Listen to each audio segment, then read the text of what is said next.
buenas noches, apreciados amigos, y qué alegría estar con ustedes una vez más para estudiar la palabra de Dios. Hoy veremos lo que sucedió el domingo de Ramos en los días de Jesús. Hemos titulado la reflexión Entre los aplausos de la multitud y las lágrimas del rey. Saben, al entrar Jesús en Jerusalén, en la última semana de su vida, fue recibido con aplausos. Pero al contemplar la ciudad, lloró por su fe superficial y la ceguera espiritual de sus amigos, de su pueblo. Por eso que el propósito de la reflexión esta noche es comprender que aunque te sientas insignificante, el Rey de los Reyes, Jesús, necesita de ti y quiere darte la verdadera paz para que lo alabes hoy y siempre, porque rechazar a Jesús lleva a un juicio terrible. Cuenta una leyenda sobre un antiguo pueblo de España, donde los habitantes descubrieron que el rey les haría una visita. El rey nunca había visitado aquel pueblecito y los habitantes estaban ansiosos por ese evento. Y dijeron, tenemos que hacer una gran fiesta. Toda la gente estaba de acuerdo, pero como era un pueblo pobre, no había muchos recursos. Entonces alguien tuvo una idea clásica. Como muchos de los que vivían en el pueblo, hacían sus propios vinos. La idea era que todos allí llevaran un vaso grande de su mejor vino a la plaza de la ciudad. Y ellos dijeron, vamos a derramarlo en un tanque grande y se le ofrecemos al rey para que lo disfrute. Cuando el rey lo beba, será el mejor vino que haya probado en toda su vida. Un día antes de la llegada del rey, cientos de personas formaron fila para hacerle su ofrenda al invitado de honor. Subían por una pequeña escalera y derramaban su regalo a través de una pequeña abertura que había arriba. Y finalmente el tanque estaba lleno. Y el rey llegó y fue escoltado hasta la plaza. Le dieron una copa de plata para que la llenaran con el vino que representaba lo mejor que tenían los habitantes de esa villa. Entonces puso la copa debajo de la canilla, la llenó y bebió. Pero el vino, que supuestamente era el mejor, era nada más que agua. ¿Qué había sucedido? Resulta que toda la gente había pensado, voy a guardar mi mejor vino y llevaré agua. Con tanto vino en el barril, el rey nunca notará la diferencia. El problema es que todos pensaron lo mismo. Qué triste, ¿verdad? Algo muy parecido sucedió en los días de Jesús. Vamos a abrir la Biblia en el libro de Lucas, capítulo 19, versículo 28 hacia adelante. Vamos. El evangelista registra allí la entrada de Cristo en Jerusalén. Abre la Biblia. Lucas capítulo 19, versículo 28 hacia adelante. Dicho esto, Jesús prosiguió hacia Jerusalén y al llegar cerca de Betania, junto al monte de los olivos, envió a 2 discípulos, diciendo, id a la aldea de al frente. Al entrar hallaréis un pollino atado, que ninguno ha montado aún. Desatadlo y traedlo. Y si alguien os pregunta, ¿por qué lo desatáis? Responded, el Señor lo necesita. El contexto de esta historia fue el Domingo de Ramos, el día en que el Rey de Reyes, Jesús, recibió un gran homenaje, porque las personas le dieron lo mejor de sí en alabanza y en adoración. Ese día hubo un desfile y una entrada triunfal. Cuando Jesús se acercó a Jerusalén, la gente salió a las calles.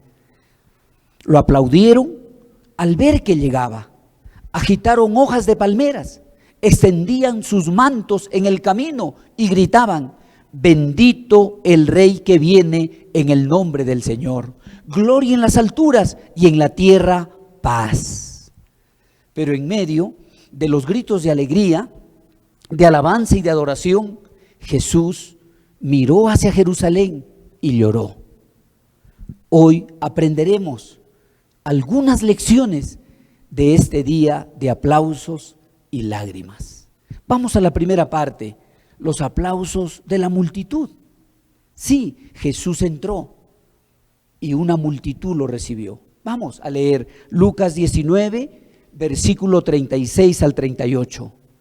Y a su paso, la gente tendía sus mantos por el camino, y cuando llegaron cerca de la bajada del monte de los olivos, la multitud de los discípulos con alegría empezaron a alabar a Dios a gran voz por todas las maravillas que habían visto, y decían: bendito el Rey que viene en el nombre del Señor, paz en el cielo y gloria en las alturas.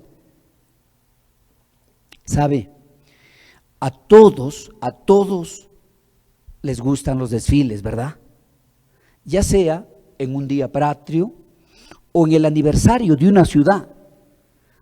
Hay algo animador en una procesión que exhibe carrozas alegóricas, bandas, soldados, estudiantes, toda una algarabía. Cuando Jesús entró en Jerusalén para morir, también hubo un desfile. Era la época de la Pascua en esos días, cuando la población de Jerusalén aumentó de unos 30,000 a casi 200,000 habitantes. Al entrar en Jerusalén montado en un pollino, Jesús también estaba intencionalmente cumpliendo la escritura que Dios había dado por medio del profeta Zacarías 500 años antes, cuando dijo: alégrate mucho, hija de Sión, da voces de júbilo, hija de Jerusalén.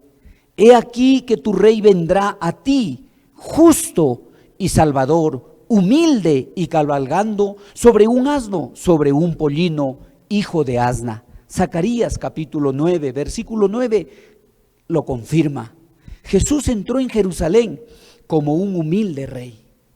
Y sabes, en esa época, cuando un rey conquistador entraba en una ciudad después de un periodo de guerra, desfilaba montado en un caballo o algo más impresionante.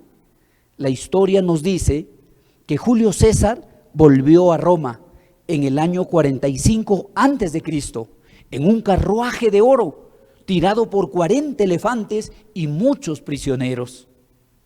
4 generaciones antes, Judas Macabeo reunió un ejército de hombres judíos para luchar contra los asirios que ocupaban Jerusalén. Y en el año 163 antes de Cristo, él entró en Jerusalén montado en un caballo enorme, mientras el pueblo lo saludaba con hojas de palmera y gritaba: Hosana, bendito el que viene en el nombre del Señor.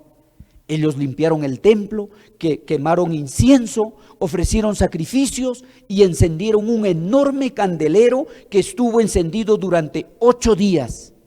Judas se convirtió en un héroe y muchos pensaban que él era el Mesías de los judíos. Sin embargo, no mucho tiempo después, Judas murió en una batalla y fue sepultado. 200 años después, cuando Jesús entró en Jerusalén, los judíos estaban siendo dominados por otra potencia mundial, los romanos. Y ellos esperaban que Jesús fuera un Mesías militar para liberarlos en la batalla contra los romanos. Pero Jesús intencionalmente montó en un pollino para que supieran que su venida era en paz y no de guerra. Primera lección que esta noche debemos sacar: aunque usted se sienta insignificante, el maestro lo necesita y puede usarlo. Aprenda la lección del pollino. Jesús envió a sus discípulos a un lugar específico para buscar un asno para montarlo. Era un animal en quien nadie había montado antes. Un asno no es un caballo de pura sangre, es un animal sencillo y para algunos muy feo. El caballo tiene un pelaje que brilla a la luz del sol, lindos ojos grandes, una crin que se ondula con el viento. Tiene piernas largas y elegantes que marchan durante una caminata. Algunos reyes montaban caballos sementales reservados para la reproducción. Jesús, sin embargo, el Rey de Reyes, montó un pollino. Si hubiera dirigido un auto, no sería un nuevo Lexus o un BMW, sino tal vez un Volkswagen o un Hyundai i10. Usted puede estar pensando, Dios no me necesita. Pero esta noche quiero decirle que el Señor sí lo necesita. Usted puede pensar, yo no soy alguien de pura sangre espiritual, emocional y espiritualmente estoy más para un asno viejo que un caballo elegante.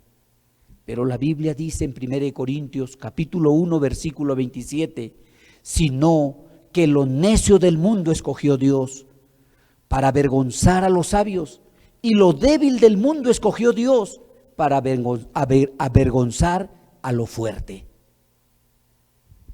Lo que hizo de ese pollino algo especial fueron las palabras de los discípulos. El Señor lo necesita. Yo soy discípulo de Jesús y el Maestro me envió hoy para entregarle este mensaje. El Señor te necesita. El Señor te necesita, amigo. Por eso que los siguientes versículos también nos enseñan otra lección importante. Volvamos a leer la Biblia. Lucas 19, 36 al 40. Dice, y a su paso la gente tendía sus mantos por el camino. Cuando llegaron cerca de la bajada del monte de los olivos, la multitud de los discípulos con alegría empezaron a alabar a Dios a gran voz por todas las maravillas que habían visto. Decían, bendito el Rey que viene en el nombre del Señor, paz en el cielo y gloria en las alturas. Entonces algunos fariseos de entre la multitud le dijeron, Maestro, reprende a tus discípulos. Y él respondió, os digo que si estos callan, las piedras hablarán. Oh amigos, el desfile de Jesús era diferente de los conquistadores famosos de la tierra. ¿Por qué? Porque esta caravana, en este desfile, lo integraban los ciegos a quienes había restaurado la vista, abrían la marcha. Los mudos, cuya lengua él había desatado, voceaban las más sonoras alabanzas. Los cojos, a quienes había sanado, saltaban de gozo y eran los más activos en arrancar palmas para hacerlas ondear delante del Salvador. Las viudas y los huérfanos ensalzaban el nombre de Jesús por sus misericordias que había hecho con ellos.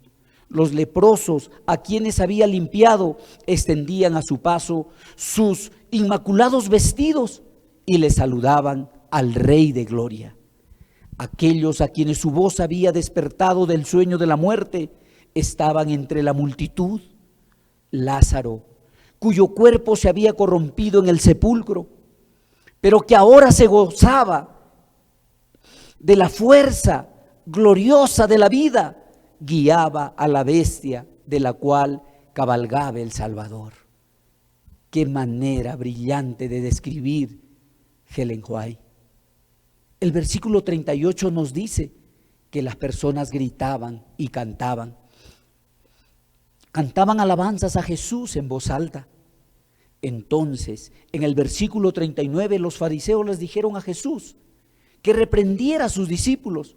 En otras palabras, haga que se calmen y se callen. Jesús se rehusó a derramar agua fría en el fuego del entusiasmo que ellos expresaban. Y en vez de hacerlo, Jesús les dijo: si estos callan, las piedras clamarían. Esa escena de júbilo nos recuerda algo que sucedió 1000 años antes. Sí, cuando David era el rey y el arca del pacto, que representaba la gloria de Dios, estaba siendo llevada a la ciudad. En 2 de Samuel capítulo 6 se nos dice que hubo una gran alegría, gritos de alabanza y sonidos de trompetas. A cada 6 pasos se detenían y ofrecían un sacrificio. David se sintió tan feliz que la Biblia registra: y David danzaba con toda su fuerza delante de Jehová. En 2 de Samuel capítulo 6 versículo 14. Y su esposa, una de las hijas de Saúl, tenía un espíritu farisíaco.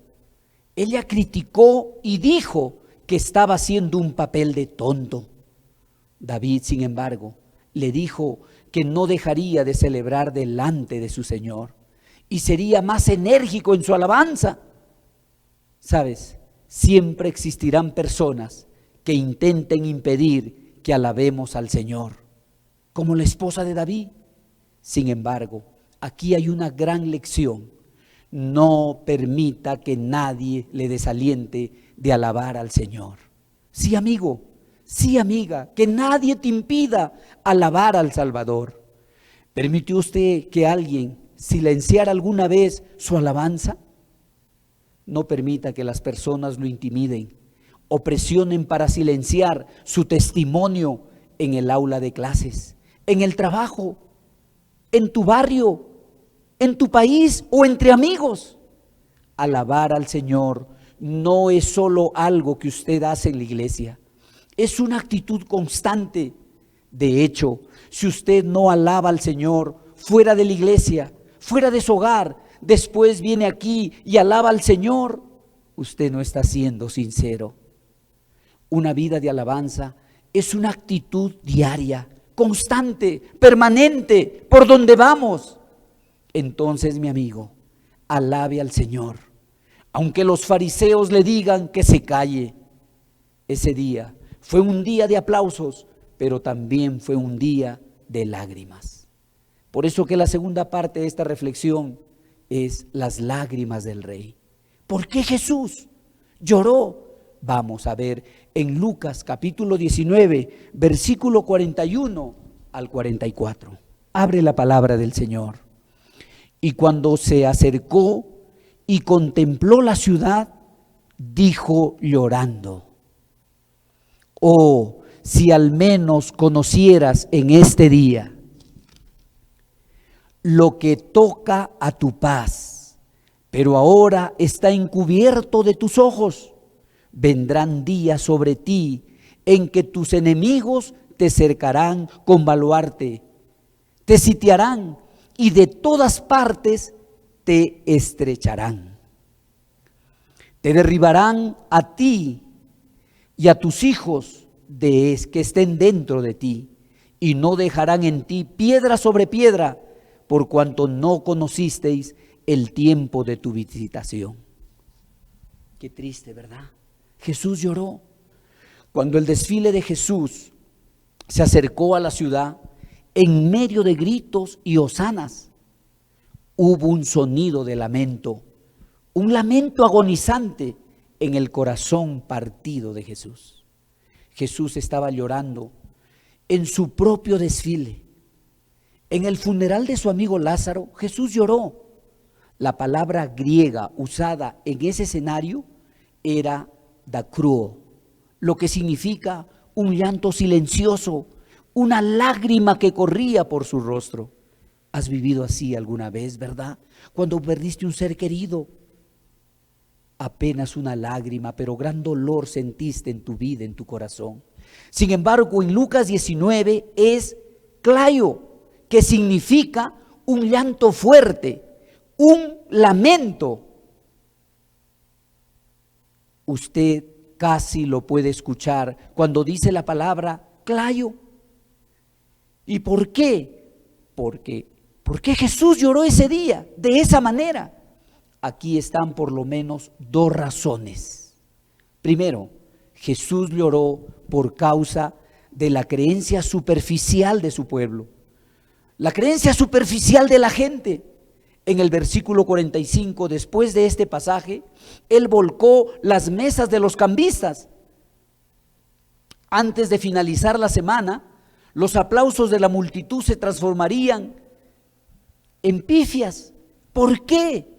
La gente buscaba un libertador de los romanos que aliviara sus cargas y facilitara sus vidas.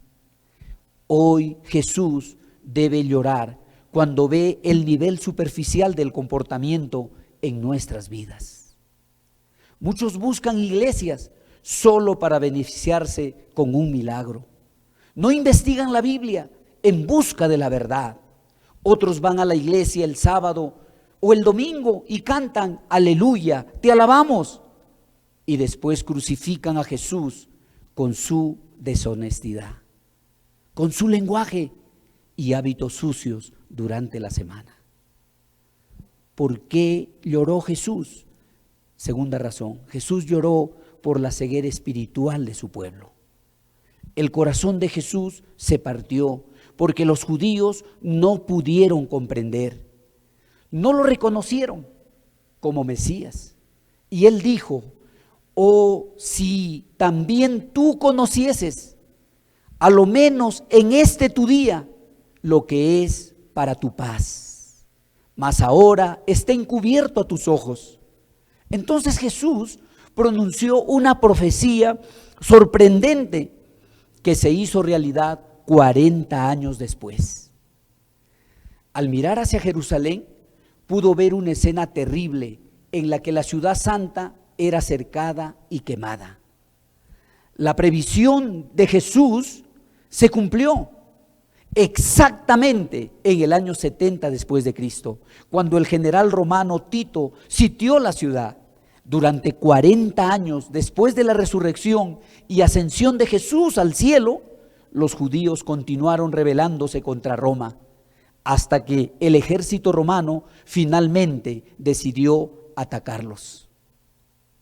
La destrucción de Jerusalén fue la consecuencia que experimentó Israel al rechazar a Jesús como el Mesías.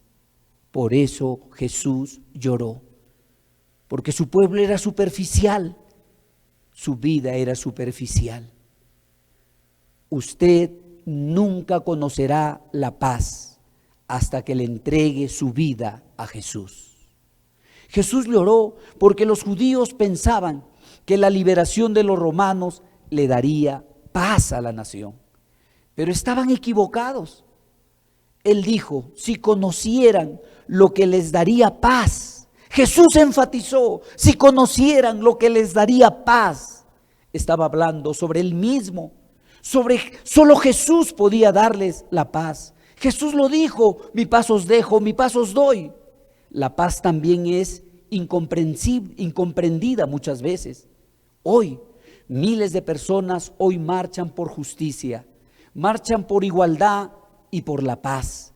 Y no me malentiendan hoy, defender esa causa es algo importante para la sociedad, pero de acuerdo con la Biblia, paz no es ausencia de guerra o de problemas. Jesús dijo que hasta el fin de los tiempos habría guerras y rumores de guerras. Sí, amigos, Jesús lo dijo. Jesús estaba hablando de otra paz, de esa paz que es ajena a lo que nos rodea. Jesús lo dijo en Juan 14:27. Dice las Sagradas Escrituras: la paz os dejo, mi paz os doy. No os la doy como la que el mundo da. No se turbe vuestro corazón, ni tenga miedo. La paz es algo que solo Dios puede dar. Sí, amigo, solo Dios puede darnos la verdadera paz. Y ahí está otra lección. Rechazar a Jesús lleva a un juicio terrible. La destrucción de Jerusalén fue la consecuencia que experimentó Israel al rechazar a Jesús como el Mesías. De la misma forma, si usted pasa toda la vida y nunca reconoce a Jesús, que es Dios, y que Él es su única esperanza de salvación, experimentará el mismo tipo de juicio terrible que experimentaron en los días de Jerusalén. Pero Dios lo ama y le da muchas oportunidades para que vea y reciba a Jesús. ¿Vendrá a Cristo hoy? ¿Confiará en Él? Te invito a que vengas a Jesús, corras a sus brazos en lugar de huir. Confía en Él. Él está tocando la puerta de tu corazón el día de hoy. Las palabras más tristes de este pasaje son las que se encuentran en el versículo 44. Sí, mira lo que dice el versículo 44 de capítulo 19 de Lucas. Dice: te derribarán a tierra a ti y a tus hijos que estén dentro de ti, y no dejarán en ti piedra sobre piedra, por cuanto no conociste el tiempo de tu visitación. El pueblo de Israel no reconoció el tiempo de la venida de Dios. En otras palabras, Jesús estaba reivindicándose ser Dios, el Rey, pero el pueblo no lo reconoció, entonces tampoco lo recibió. Permítame cerrar esta reflexión con una historia real. Más de un siglo atrás, dos deportistas navegaban a lo largo de la costa de Escocia. Anclaron el barco y desembarcaron para explorar el campo. Al final del día, se perdieron. Cuando llegó la noche, decidieron encontrar un refugio. Golpearon la puerta de una humilde cabaña y pidieron alojamiento y algo para comer. Desde luego, ofrecieron pagar. El campesino los miró y los consideró sospechosos y los despidió. Los dos hombres golpearon en la casa vecina y el propietario los recibió. Les dio una comida caliente, una cama para pasar la noche, y recién a la mañana siguiente descubrió que uno de los hombres era Eduardo, el príncipe de Gales, que más tarde llegó a ser el rey Eduardo V. Imaginen la vergüenza y el arrepentimiento del primer hombre, que rehusó reconocer y abrirle la puerta a su futuro rey. Hoy Jesús está como este rey, tocando la puerta de tu corazón, tocando tu vida. Permíteme invitarte a abrir la Biblia. Jesús es Dios, es el Rey. ¿Será que reconoceremos esa verdad hoy? ¿Será que estamos listos para reconocer la segunda venida? Abra la puerta de su corazón y permita que Él reine en vuestra vida, que el Rey de paz, quien merece toda alabanza, viva con usted. Abre la Biblia en Apocalipsis, el último libro de la Biblia, Apocalipsis, capítulo 3, versículo 20 y 21. Atento, por favor. Yo estoy a la puerta y llamo. Sí, amigo, Dios está tocando la puerta de tu corazón, tu vida, tu hogar. Yo estoy a la puerta y llamo, y si alguno oye mi voz y abre la puerta, entraré a su casa, cenaré con él y él conmigo. Esta es una invitación amorosa del Rey de Reyes. Está pidiendo permiso para entrar a tu vida. Quiere tener una relación íntima contigo, de comunión, de amor, de protección. Y mira lo que dice el versículo 21. Si Jesús entra a tu hogar, a tu vida, te hará un vencedor. Mira lo que dice. Al que venza, le daré que se siente conmigo en mi trono, así como yo he vencido y me he sentado con mi Padre en su trono. Oh, mi hermano, oh amigo, oh amiga, esta noche Jesús está tocando la puerta de tu corazón una vez más. Ábrele, por favor, no lo dejes pasar. Él es el Rey del universo, es el pastor universal. Él quiere vivir contigo. ¿Quieres hacerlo? Inclina tu cabeza y oremos a Dios.